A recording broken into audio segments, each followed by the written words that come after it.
Say Something, a video podcast so you can listen and watch. It's like sports talk or news talk, but it's life talk to help us walk the road together. I'm Kay, and thanks for joining me and a few of my friends as we contemplate societal issues and ideas, searching for truth so that together we can say something encouraging to folks walking alongside. Author Melanie Dale joins Pardon the Mess podcast Cynthia Yanoff and I to chat about calm parenting at any stage, even in a pandemic. Every day, and I started this practice when my first was very, very small, that I would just take a deep breath, let it out, and release my hands into palms and say, God, they're yours. And so that's good. Palms up parenting is kind of this daily practice that I've had. And so it started when they were tiny and getting into things. And now that I'm parenting teenagers, I'm saying it for these big choices that they're making and these big. Thanks for joining the conversation. Here we go. Welcome to our latest Say Something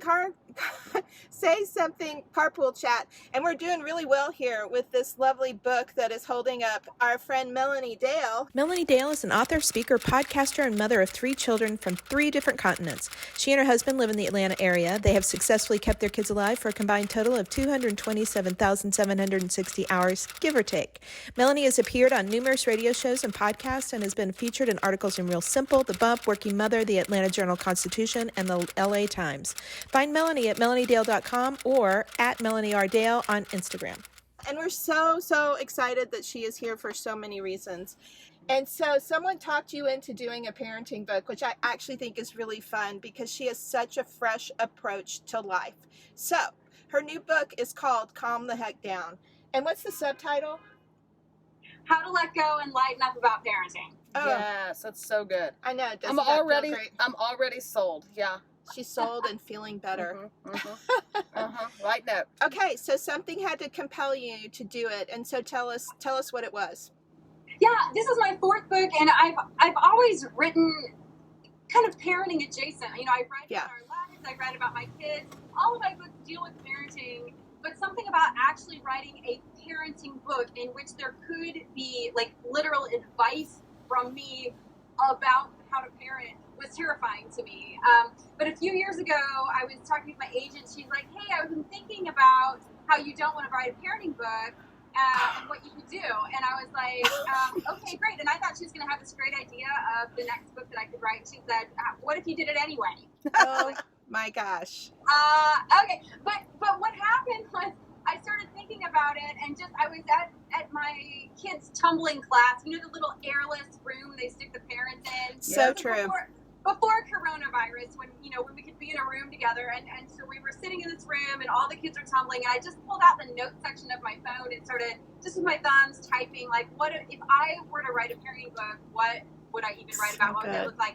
And that actually, part of that became kind of the intro for my book, Calm the Heck Down. And really that is the message that I have had to learn as a parent, that I continue to learn now as we are pandemic parenting. And so if I have a book that I want to give to parents who are kind of coming up right behind me, it's how to calm the heck down, and here are some strategies I've learned. So that's what it became. I love that. That's so good. And okay, so I just wrote an article tangentially related to what you just said, but it was 4 tips from the oldest mom on the playground. And having a kid that's like in high school, and now I have a middle one, and then I have a little. It's an eye-opener every time I go anywhere with my preschooler. I'm like, whew. But so I was going to ask you though, like, what do you know now from as you're writing this, like from your oldest kid to your youngest? That's what I was kind of writing on, is like, now knowing what I know, I wish somebody would have told me, which I wouldn't have listened. But what do you know now from the oldest to the youngest? What do you do differently, or what would you recommend to people? I mean, I think the number one thing that I've learned, because I have a 16-year-old, a 13-year-old, and an almost 11-year-old at this point. And so there's a 5-year spread between my kids. And definitely the thing that I've learned is to lower my expectations. That's the truth. Okay, expectations are brutal. They're awful. They're brutal, and you go into parenting like with the bar here, and I feel like over time I just keep. And honestly, you guys, I was thinking about it before we called. Like my youngest is almost like a feral child at this point. Yes. With the pandemic and virtual school. I came home yesterday, and she's barefoot in the yard, covered in mud, with like a lizard in each hand. We live in Georgia on the edge of a wetland. I'm in my office right now and I'm looking out the window and we back up to a wetland. So we have snakes and lizards and salamanders and I don't even know what's back there, but she does. And she's like in it. And so, here we're like virtual schooling and I come in the driveway and she's got a lizard in each hand. I'm like, what do we call this, biology class? I don't know what this is, but I had lowered my expectations and so whatever. That is, I think, the best advice out there. Yeah. And you know what? I have a senior in high school down to a 4-year-old. So I feel your pain. And I literally just dropped my 4-year-old off at preschool. I forgot the nap mat. And he's supposed to have a little brace on his hand because he's broken his arm twice in 4 months. And I forgot the brace. And I'm like, oh my gosh, like total feral child. That's the perfect wording. Okay, but I know you. And I know, so lowering the expectations is just so everyone hears. It's not expectations on loving your kid. It's expectations as far as hitting these marks that are like not real. I remember going in, because we have 5 and the gap is big. And by the time the 5th one came, I would show up at the pediatrician's office with no bag. I had no diaper bag.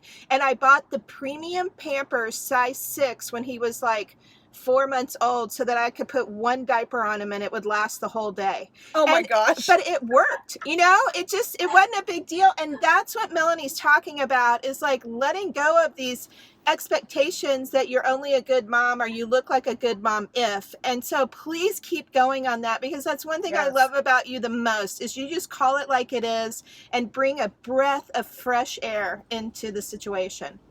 Well, and to go along with that, I think learning to lower my expectations and actually mourn the expectations I had for what I thought parenting was going to look like has actually freed me up to love my kids even more. Yeah. And I talk about that in the first chapter of Calm the Heck Down, that, mourning the expectations you had doesn't mean that you don't love your kids. It actually frees you up to love the kids you actually have. Like when I mourn the expectations for the unicorn kids, the pretend kids that never existed in the first place, this ideal I had for what parenting was going to look like and how I was going to be as a mom and how they were going to act as kids. When I mourn that and let that go, I'm actually able to fall completely in love with these unique, incredible children that I actually have. Yeah. And so that has been huge for me as a parent, and helping me learn to calm the heck down. And I will say, I did not write a book called Stay Calm. Like, I am not, some people are just naturally wired to be calm people, and I am not one of those people. Like, I had to write a book called Calm the Heck Down, because with each scenario that has come our way, I have had to figure out, how do I achieve a state of calmness in this? Because I start up here and have to kind of move down. Some people are naturally serene, but that's not me. I've had to work at it really hard. Yeah. So, yeah. I love what you're talking about expectations too, because I think you hear a lot of people speak into expectations that are placed on us by other people or just by comparison. And we talk a lot about comparison in life, but really I think that's so honest to say the expectations we had. Like, I feel the same way, like going into it, I expected it to look a certain way. And really, I expected my kids to follow a certain path, which of course they don't. That's not how it works. But I expected myself to be a certain kind of parent. And on a good day, I am that parent, but most of the time I'm not. And so I love just looking at all the places where expectations have been placed on us by ourselves, by others, by culture, whatever that is. And then going back to, the bigger picture of what's God's expectations and what's the bigger thing, because the culture is always changing what's good parenting, what's the right thing to do, but God's standards are always the same. And I think that's such a gift in parenting. And so how has that worked in your life, just through your faith in parenting? What's that look like? With my faith in parenting, I've had to develop the strategy, I guess, that I've developed with that. I call it palms up parenting. And that is, I guess, the most daily practice that I have for kind of lowering my expectations and reminding myself that my kids are God's first, and that I am stewarding their lives. And so every day I feel like my hands want to clench into fists, and they're mine, and I can control this, and I will handle this. And so every day, and I started this practice when my first was very, very small, that I would just take a deep breath, let it out, and release my hands into palms and say, God, they're yours. And so, So that's good. palms up parenting is kind of this daily practice that I've had. And so it started when they were tiny and getting into things. And now that I'm parenting teenagers, I'm saying it for these big choices that they're making and these big scenarios that they're figuring out how to navigate with relationships and friends and school and future. And so just whenever I feel like I'm falling up into fits and like trying to like muster the reins away from God and try to control the situation, I have to take a deep breath and relax and blow it out and say, God, they're yours. And That is so just good. the So tangibleness of using my hands and my breath Yes. is something that I have needed on a daily basis. So good. I wish I'd done it more purposefully that way, because I think it would have helped me as bumps have come, even as they've gotten into the young adulthood, to be able to go, nope, we held our hands open, and this is okay. Is there anything else that you sit there and go, this really, even as you sat there in that room writing with your, texting, what are the ones that really stood out to you? As they've gotten older, and especially when they hit middle school and the drama really increases, Yes. and everything feels like so heightened, I had to remind myself that I've already been through junior high, and I do not have to descend into the madness with them. So they have their drama and their big emotions that they're experiencing, and I can walk with them through that. I can throw them a rope down into the pit, but I don't have to go down in there with them. Yes. So that's been especially as they've gotten older, a big thing. I think when they're little, it's easy for me to be like, I'm not going to have a tantrum on the floor with you. That's while you're so flailing. true. I don't feel tempted to do that. Right. I think I may have done it one time just to prove a point. So, like, this is what you look like right now, and their little eyes got so wide, like, ah. But that really only works once, because after that they just think it's cool. You get that one time for shock value. But as they get older, I'm more tempted to dive into the drama with them. Like, she did what to you, or it's so true. They're spiraling and they're launching all of that on you. It's easy to just like feel yourself ramp up as well. And so I have really been striving to figure out ways to support them in their emotions without mimicking their emotions and getting down in there with them. So a lot of it is also physical, just drawing them a hot bath. Like, here, honey, go have a soak and just chill out for a little bit. Or, you know what? You need to exercise. Let's go run around, take a walk, get out, when they're little, do jumping jacks with them, get them to, we would make our kids run around the house 3 times. To reset the brain, and so figuring out strategies, breathing strategies, just, taking in for a 4 count and letting out for a 4 count. Just different things to physically meet their needs without diving into the madness with them. It's tempting. How do you do, what are practical tips that you do yourself in that?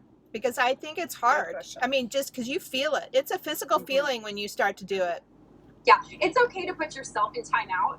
And sometimes when I feel that I'm getting out of control and I just need a minute, I'll just run to the bathroom and just, take a minute to get myself under control. Mommy's in timeout. Mommy needs a minute. And that helps, because sometimes I know that if I stay in that situation, I'm going to explode or I'm going to go to the dark side, and I just need to step out for a minute, drink a glass of water. And I also think, this was not as big of a priority for me when I was younger, but it has been, especially as my kids are getting older, I have really had to prioritize just getting exercise on a regular basis. And that can just be taking a walk. Right before our interview, I took a walk around the lake with a couple friends. We call them rage walks, and we just get together and we spew and we start off so upset and this, and by the end we feel good, and then we can kind of resume parenting with a clear head. So I kind of have a running checklist about, just my own stuff. Have I sat down and, have I read the Word of God recently? Sometimes I'm like, gosh, it's been a few days. Oops. So that's something that I have just in my daily practice. And then making sure that I'm talking with friends, making sure that I'm getting regular exercise, whether that's walking or my yoga class or whatever that is. Making sure I'm drinking enough water. Just I think taking care of ourselves is also really important. Making sure I'm going to my therapist, that I'm actually getting my butt in that chair and talking through my own emotional state so that I can be as healthy as possible as I'm then trying to parent kids. That's good. That's good. When you were saying that, it made me think of this. We say it in our house when you're talking about like not getting in the pit with them. My husband and I laugh about, like, someone said a long time ago, and we always use this, but like, they can ride the roller coaster, but we're not going to get on. We'll get on the platform, and we can maybe talk to them and say, maybe don't ride that, but we're not going to get on. And so whenever it gets crazy, yes, I'm like, don't do it. But my husband, like, if he sees me getting engaged, whatever, he's like, on the platform only, on the platform only. I'm like, we're only getting, but even this morning, this middle school thing, it's so funny you said that. I was just watching my son's pep rally on Facebook Live or whatever, because we can't go, and he got called down in the middle of the pep rally to do something, I don't know, and I was like sweating on his behalf, because I mean, in middle school, did you ever want to be called down in front of the entire group? I was like, oh my gosh. So parenting, yeah. So with the book, this is a question because I speak on a lot of parenting and write on it too. What have your kids said in response to you writing on parenting, or have they read it? They had feedback. Yeah. The older they've gotten, the more they've been in conversation with me as I'm writing about them, because I do think it gets dicey and I really want to protect them. So I was really careful to avoid pronouns, that would reveal who I was talking about sometimes. Or if I shared a story and attached a kid's name to it, I made sure and talked to them, like, is this okay for me to share? At one point, one of my children, about one of the stories I share in the book, was like, can you make me not sound like this happened last year? Like, can you make me sound like I was younger when this occurred, because this makes me sound really bad. And I was like, oh yeah, totally. Like, so I changed it so that it made it clear that it happened a while ago, and this kid. Okay, and so even as parents, I think that what you just said can actually be applied to any time you're sharing about your kids with anybody, because they are human beings and they really care. And as I don't know, I just think that it needs to be a safe place. Our homes are a safe place, and I love that you did that in your writing with them too. Yeah. That's good. And I have a 16-year-old, and when I write about adoption, I now hand her those pages and go, did I get this right? Is this the way you feel? Is this okay for me to say? Yeah. And she'll read a few paragraphs, as a 16-year-old now, she can be like, yes, this isn't accurate, and yeah, I agree with this can go in, or like, no, that's not it, you missed the mark on that one. So they're definitely involved in that. I don't post photos of them on Instagram unless they have given me permission, which is funny because I have some of my kids are like, yes, all the photos. And then one of my kids is like, absolutely not, don't even think about posting. Mine told me, my high schooler told me the other day that after doing an Instagram live with somebody, she goes, that might have been social suicide. Be real careful. I was like, oh my heavens. So keeping it real. I know, it's so true. I'm a special needs mom, so we've got some diagnoses up in here and so when I wrote my book, that's important to share with people, because obviously if you're reading a parenting book for me, I need you to understand a little bit about what we have going on in our house. But I was I did not give specifics. I did not write out the diagnoses because I wanted my kids to have privacy in that area. So I kind of wrote and rewrote that whole section to make sure that I was sharing enough that the people reading my book can understand that I'm coming from a place of that we do have some special challenges in our home, but without just giving away all of my kids' stuff. Right. So that was really tricky, trying to figure out how to share that. But I feel good about how it turned out. Yeah. As you've done this parenting in the pandemic, what is something that has stood out for you with that? Because you have this great supplemental material called Parenting in the Pandemic, which I think is fantastic. Because sadly, it's still going on, unfortunately. So my book was supposed to come out in August, and then because of COVID, it got pushed to December 8th, which I think is a positive thing, as hard as that was to have to cancel my book tour and to not be able to be with everyone this summer, and getting this book in everyone's hands. I do think that, just everybody... we've been reeling this year, and it's been challenging to kind of figure out our footing. And so, because of COVID, there was this whole new thing to learn how to calm the heck down about. So this summer, instead of launching my book, I sat down and wrote a little ebook called Pandemic Parenting, How to Calm Down When the World's Messed Up. And it was just so I wanted to offer some funny stories of what's transpired in my home since lockdown. And then also give some strategies that have been working for us in the pandemic. And so that is available for free for anyone who pre-orders Calm the Heck Down from anywhere. If you go to my website, melaniedale.com, there is a place where you can upload the receipt for Calm the Heck Down, and you will immediately be emailed the ebook Pandemic Parenting. And it was a fun little thing that I did. I mean, we have stories from just even, when everyone's home and on top of each other, how do you find time for intimacy with your husband? And so, I've got some pretty funny stories of just like at one point we made all the kids go out in the driveway and wash the cars for like 20 minutes. And my That husband is hilarious. ran upstairs. We were like, and he starts being like, "Ooh, baby, I love you." And I'm like, "No time." No. And even your hilarious stuff about the lunch lady is just so, really, being the lunch lady has been a nightmare. Yeah. I don't know about you, but I'm sick of food. Like, I'm sick of it. Sick of it. Because one way that I have lowered my expectations normally is I just load up my kids' lunch accounts and they go to school and school feeds them. And that is one meal I don't worry about. And so with the pandemic, all of a sudden I'm like, why are you looking at me at noon every day? What do you want? Oh, food. Again, food. Okay. So this pandemic parenting ebook was really fun to put together.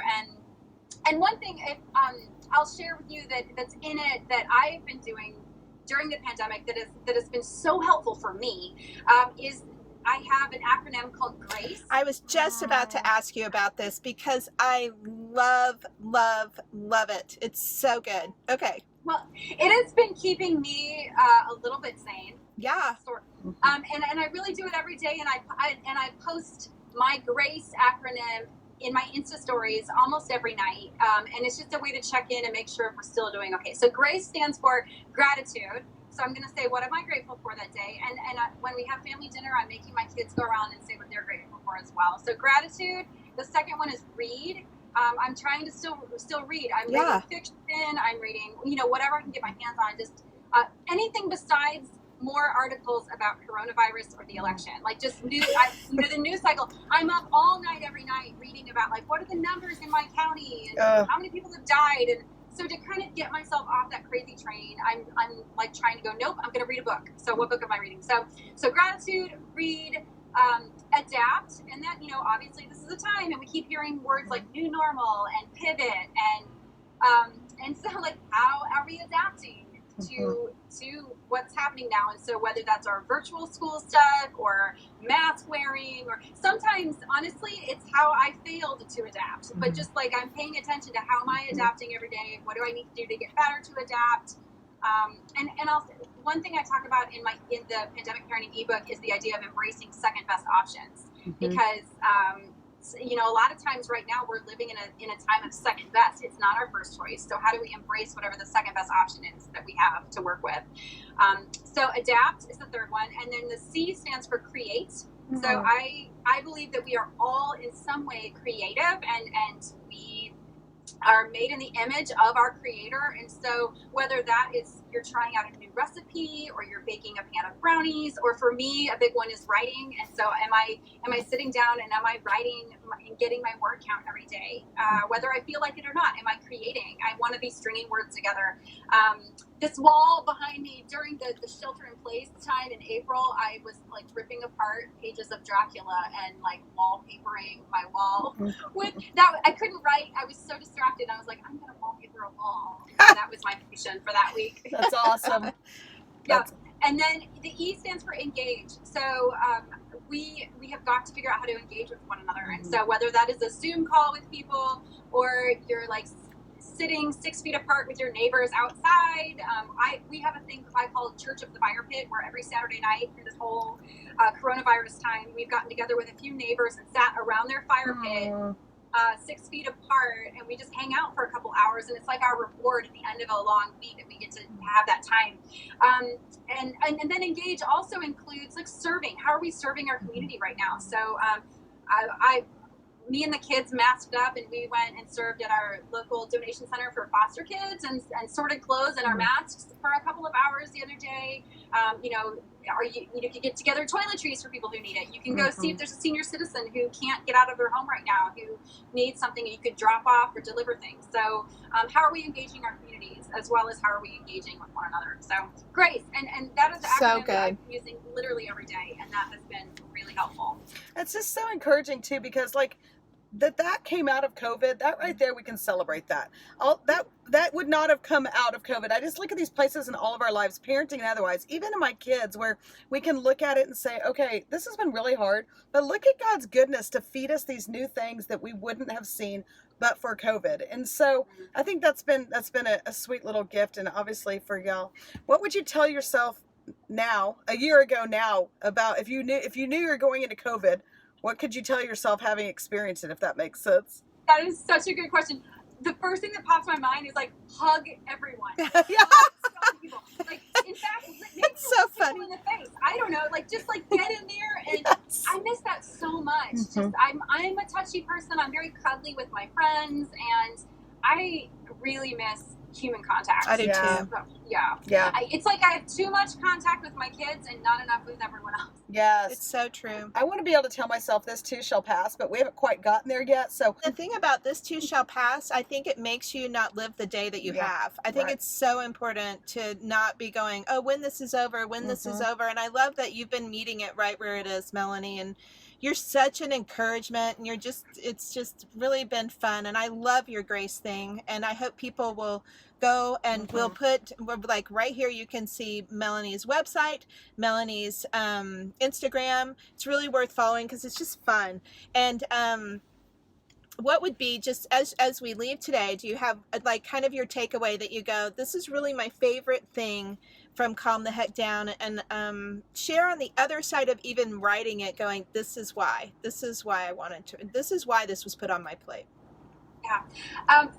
The thing that gets me the most excited about Calm the Heck Down is because I know in my own life right now, I am looking to moms a little bit ahead of me. The moms who have the juniors and seniors in high school, the empty nesters, the college-bound kids. Like, those are the moms who I am just constantly talking to, wanting to hear from, because they are helping me calm down about the next phase of life that I'm moving into. And so for me to get to provide that for moms who are a little bit before me is such a privilege and honor. And it's what makes me excited that moms who have kids middle school all the way down to babies, that they can read my book, and if they can glean, if they can laugh. First of all, I tried so hard to make it funny, you guys. It's a funny book. And so if it can make you laugh and make you feel like you're not alone, and if it can give you some great strategies for how to calm down in the middle of all of these hard things, because parenting is so hard. No matter what phase you're in, it's hard. It can be really hard. But it also, there's so much joy that we can glean from it. So if I can make you laugh, and if I can help you calm down where you are, then I have succeeded with this book. So that's really why I'm really excited for people to have it. Oh, you did that for me today, just chatting with you. So we're so glad to chat. Thank you. I just love you. And so thank you for spending some time with us. And we just pray blessings upon this great book. And so in this, even from this chat, we just hope that you got something that you can turn to the person next to you and possibly say something encouraging about expectations, or about laughter, or about just enjoying the day and caring about the people that are next to you. And so go say something today. And Melanie, until next time, love you. Love you too. Goodbye, everybody. Our very special thanks to Melanie Dale. Connect with Melanie at melaniedale.com or at Melanie R. Dale on Instagram. Pre-order Melanie's new book and get Pandemic Parenting for free. And be sure to connect with Cynthia Yanoff on Pardon the Mess podcast. And a very special thanks to you. Want to stay connected? Visit SaySomethingShow.com and sign up to our mailing list. Or check us out on YouTube, follow us on Instagram, like us on Facebook, listen on Apple Podcasts, or check out our channel on Truly Media. See you next time on Say Something.